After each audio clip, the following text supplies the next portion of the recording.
My name is Carrie Fountain. I'm the manager of public programs here at the Birmingham Museum of Art, and it's my pleasure to introduce to y'all Artists in Quarantine. This is a new weekly series where we highlight artists in our community and how they are adapting to the current pandemic. In these unprecedented times, it is important to consider the impact that this will have on our local arts community, and we hope that through this series that we can help bring about meaningful conversation. So without further ado, I introduce you to Artists in Quarantine. All right, well, I'm here with Sara Armstrong. She is a nationally and internationally exhibiting artist here in Birmingham, Alabama. Her work explores a wide range of things. She does everything from large site-specific installations to artist books to supporting local artists in our community through her cooperative art gallery space, Ground Floor Contemporary. And without further ado, it is my pleasure to introduce a good friend and fellow artist in quarantine. Thank you. It is great to be here. We also have 21st Street Studios in the building. Oh, okay. Yeah. Sorry it's about a full that. place. Yeah. All right. So how you doing during this time? Well, it's just sort of an amazing time because I was working so hard, and then all of a sudden everything just sort of stops. I'm still working on. I have this book project, but this about 4 decades of my work. But it was also going to have a Kickstarter and event at the end of this month, and all of that stopped. So it's. I think we all. I mean, I'm particularly. There's a part of me that's the positive of getting to stop for a moment and slow down and sort of rethink about things. And then there's the other part that says, your world is changing. How do you go about what you want to do and what you were doing? So as far as the biggest impact on your practice, I know you had mentioned you were working on a book. Would you want to elaborate on that a little bit, or just maybe shed some light on the biggest impact that you face personally?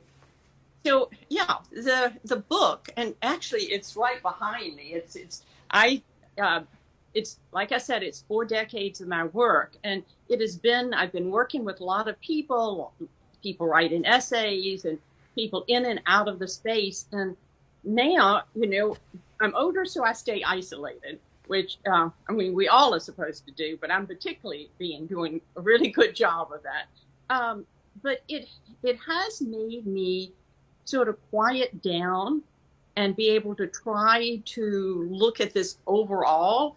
I mean, let me see if I can turn it this way, but I'm actually at the end down here working on trying to figure out what are the parts that I'm working on that I need to sort of see how I can refine them. How am I going to I'm working on up here. This is the cover. This is sort of a piece that I don't think you're seeing it quite yet, but right here is where I'm working on words, and I'm able to sort of say, okay, just focus and slowly work on this part. And so the book is with captions and credits for photographers and which one, the images. It's also been such an experience to really think about how your work changes, how it doesn't change, how the insights into how these parts. I work in a very diverse route. You said that, in directions, but how do those threads? The book is titled Sara Armstrong, Threads and Layers. So it really does. I'm trying to pull in the connecting and make the book itself, because I'm printing out pages, but how does the flow happen? How does that flow of the book reflect my work?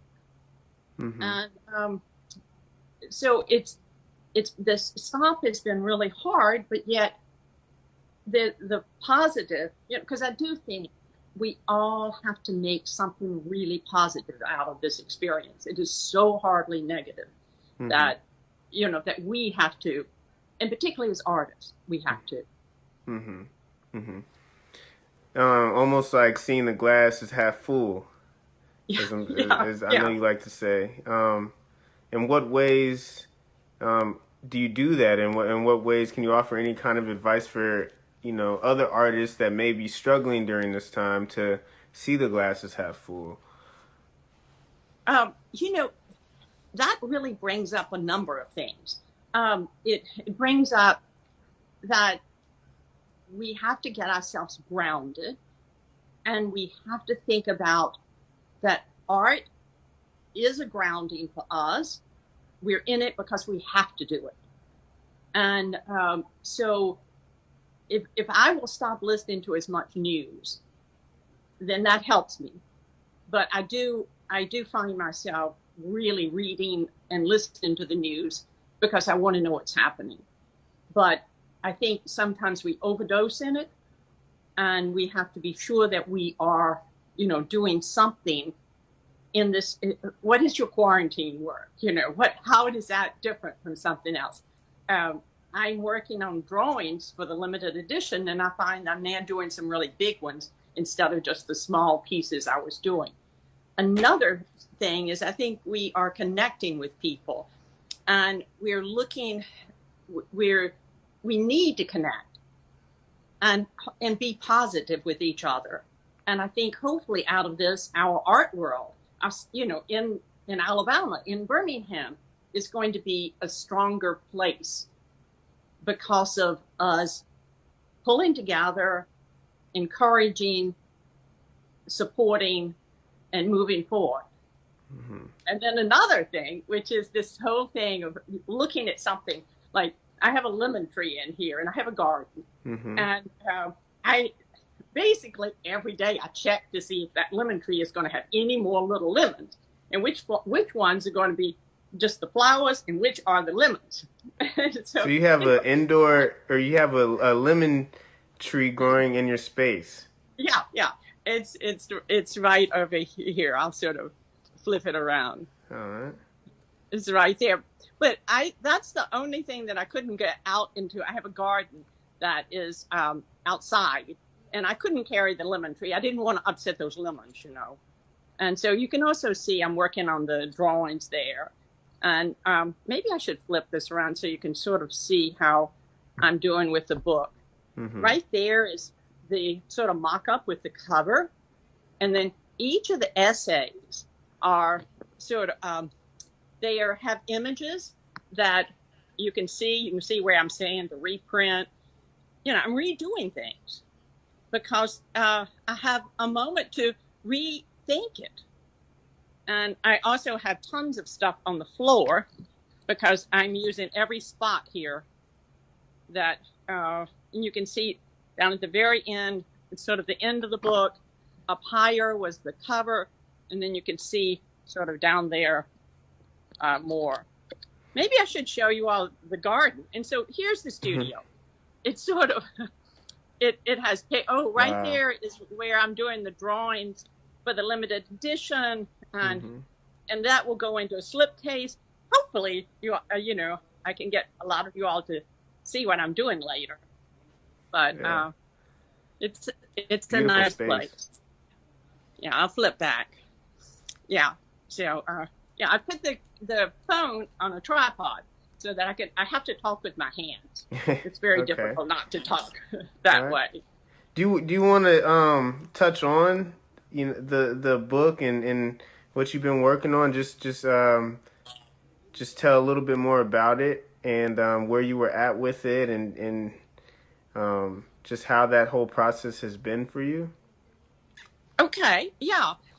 So you know, it's the book is like a little over 200 pages, and it has a huge number, like close to 300 images in it, and it's going to have a limited edition because part of what I'm doing with trying to support the additional printing costs with it is to have this limited edition where I am having an individual drawing and that goes into a slipcase.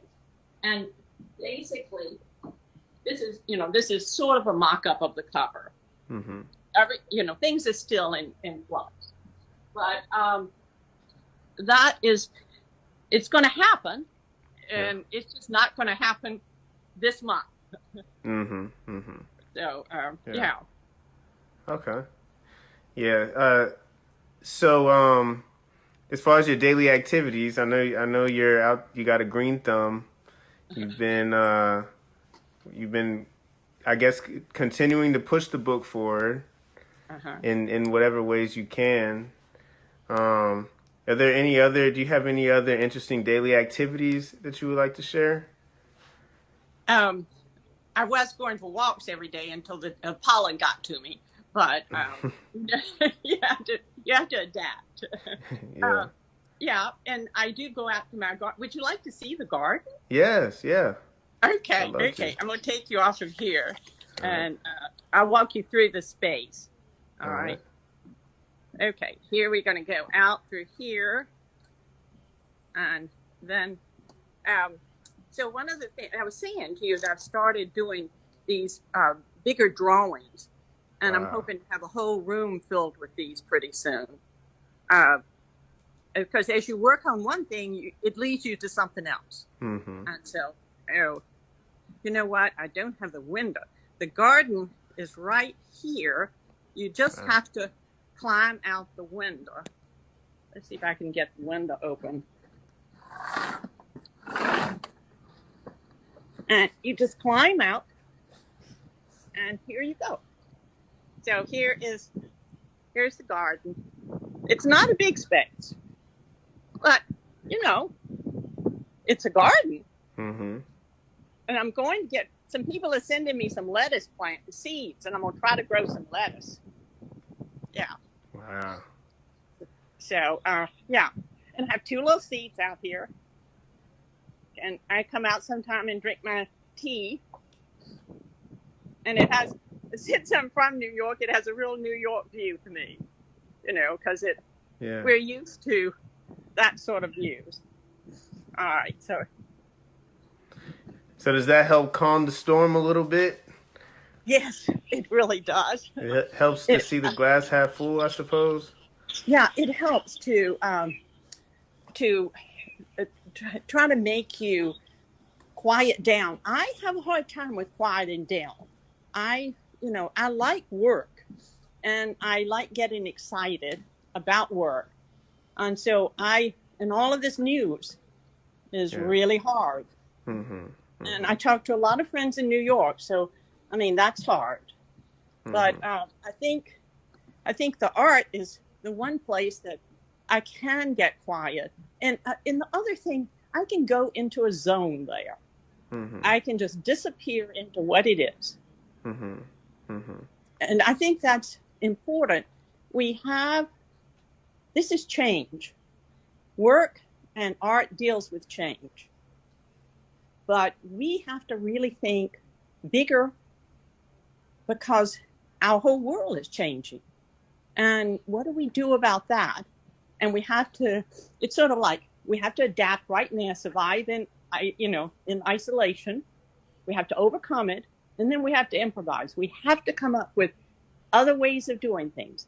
How do we do things? It's Mm-hmm. just, it's what we have to do. It's where we are, and we go forward. Mm-hmm. Yeah, that's very true. So just segueing from there, I mean, how do you envision the future? Of your work, of both your work and your community.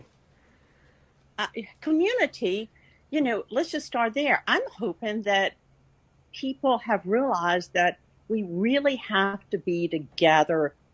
The we is how we get through things. Mm-hmm. And it's not the I. We can help each other so much more than we can, as a we, than we can as an I. So it's a win-win. Yeah. And so I'm hoping that. I'm not sure about how the work is going to change. I also have traveling shows in the fall with same title. And so, you don't know, is that going to happen? but Mm-hmm. it will happen eventually. Mm-hmm. And so I don't know how, but I know it will change. Mm-hmm. Mm-hmm. And I do know that since I've been looking back at all of this work, it all looks very different, but yet it is the same. So, it's from you. So you are going to change and push in something else you might not have thought you would be doing, Mm-hmm. but yet it's you. Yeah. Yeah. Um, as far as ways people can best support each other and also, Mhm. yourself, you and your practice, in what ways can they do that?